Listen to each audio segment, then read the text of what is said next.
Assalamualaikum warahmatullahi wabarakatuh.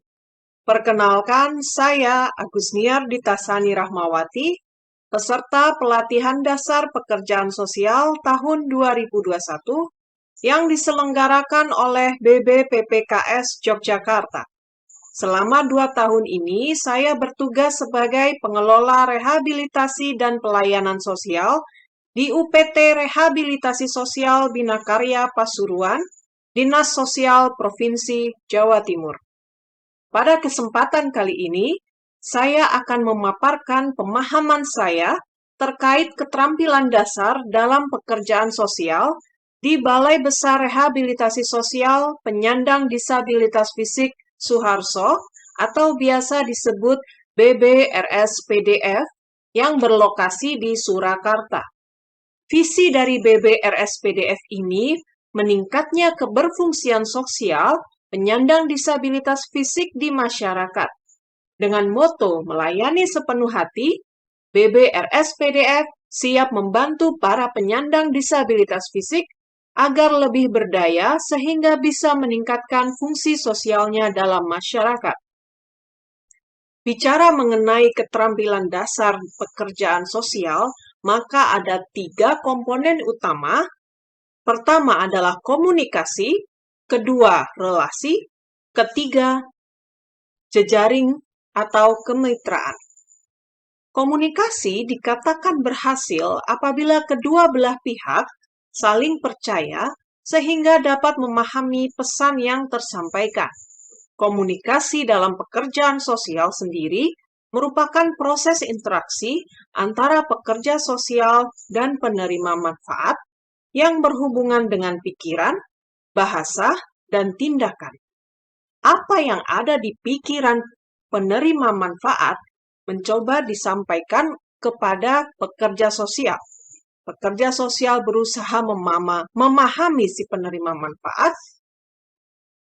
dan kemudian terjadi proses timbal balik antara pekerja sosial dengan penerima manfaat itu sendiri.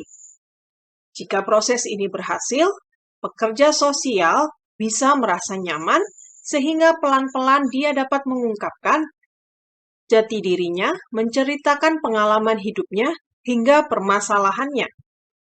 Sementara itu, relasi dalam pekerjaan sosial muncul dari keprihatinan, kepedulian, dan penghormatan terhadap orang lain melalui kata-kata, tindakan, dan suatu kemauan untuk mendengarkan.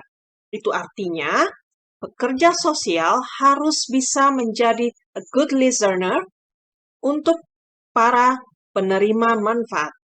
Bagaimana pekerja sosial ini mau menjadi pendengar yang baik? Setiap penerima manfaat menceritakan tentang kisah hidupnya, keluh kesahnya, dan permasalahannya.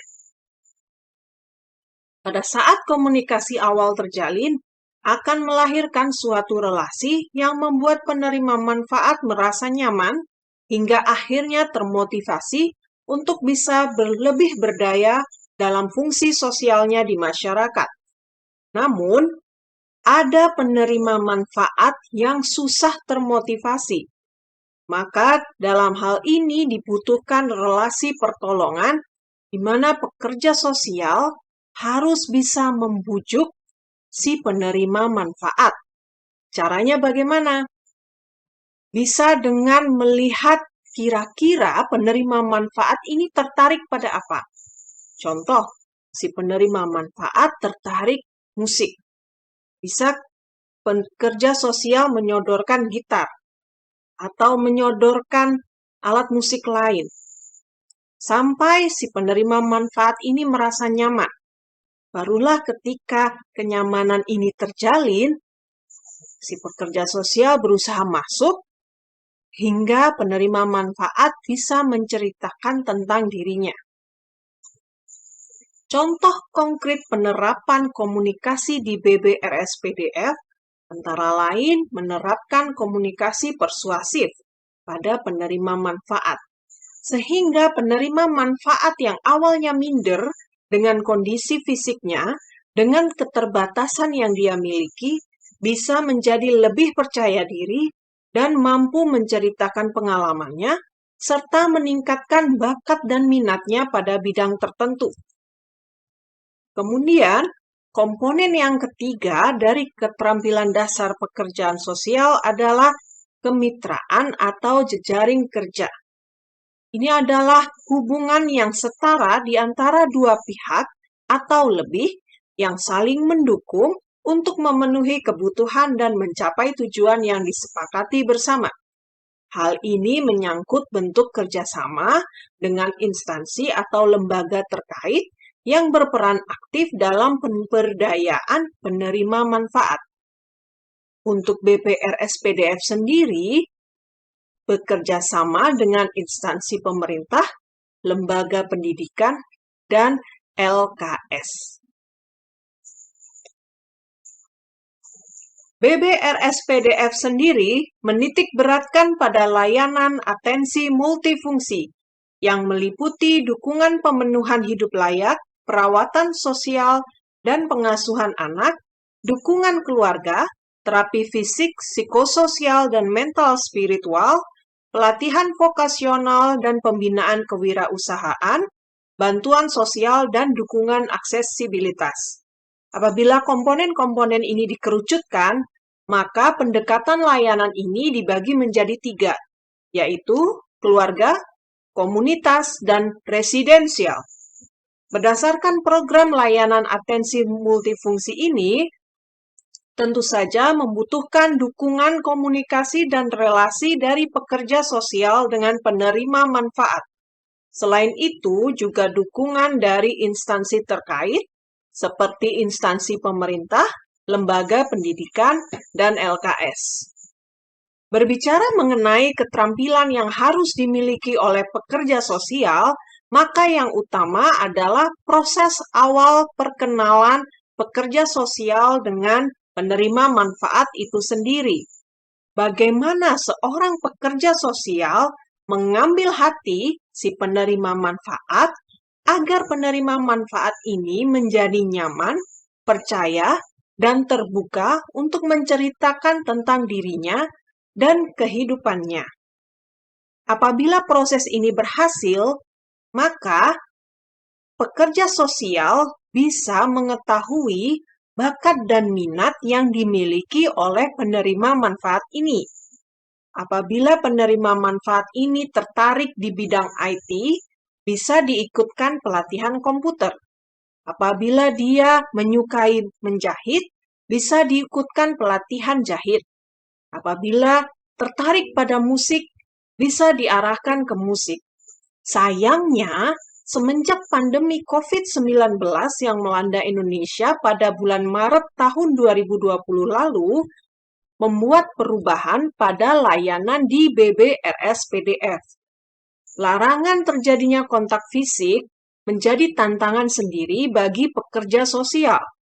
Bagaimana agar penerima manfaat tetap mendapat layanan terbaik namun tetap aman dari segi kesehatan, baik untuk pekerja sosial maupun penerima manfaat itu sendiri. Layanan home visit menjadi pilihan terbaik sejak pandemi COVID-19. Para pekerja sosial banyak melakukan home visit sekaligus mensosialisasikan pentingnya 5M demi menjaga tubuh terkena paparan virus COVID-19. Selain itu, para pekerja sosial juga dituntut untuk lebih melek teknologi, mengingat banyak pekerjaan selama masa pandemi yang dilakukan secara virtual. BBRS-PDF ini nantinya akan melayani tidak hanya disabilitas fisik saja, karena pada tahun 2021 ini, rencananya BBRS-PDF akan berubah namanya menjadi Balai Besar Rehabilitasi Sosial Suharso. Artinya, tidak menutup kemungkinan disabilitas mental, disabilitas sensorik, dan intelektual juga diberdayakan di BBRS-PDF ini. Untuk itu, perlu adanya latihan bagi pekerja sosial dalam menangani penerima manfaat di luar disabilitas fisik. Contoh, apabila yang diterima adalah disabilitas sensorik seperti tidak bisa bicara, tidak bisa mendengar, maka pekerja sosial harus bisa bahasa isyarat. Untuk itu diperlukan adanya pelatihan bahasa isyarat di mana pekerja sosial di BPRSPDF saat ini belum ada yang bisa bahasa isyarat. Selain itu, juga diperlukan adanya pelatihan psikologi sosial dan tentu saja pelatihan berbasis IT atau teknologi. Baiklah, demikian paparan yang bisa saya sampaikan terkait keterampilan dasar dalam pekerjaan sosial. Terima kasih. Wassalamualaikum warahmatullahi wabarakatuh.